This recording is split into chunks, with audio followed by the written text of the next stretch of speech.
যদি স্কুলে ইংলিশ শেখানো হতো তাহলে ইংলিশ শেখার জন্য 12 বছর সময় লাগতো না। বাই শব্দের অর্থ হচ্ছিল দ্বারা।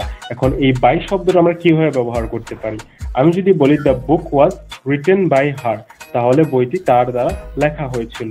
She goes to school by bus, সে বাসে করে স্কুলে যায়, অর্থাৎ বাস দ্বারা স্কুলে যায়। তারপরে by the way, where are you going, যাই হোক তুমি কোথায় যাচ্ছ।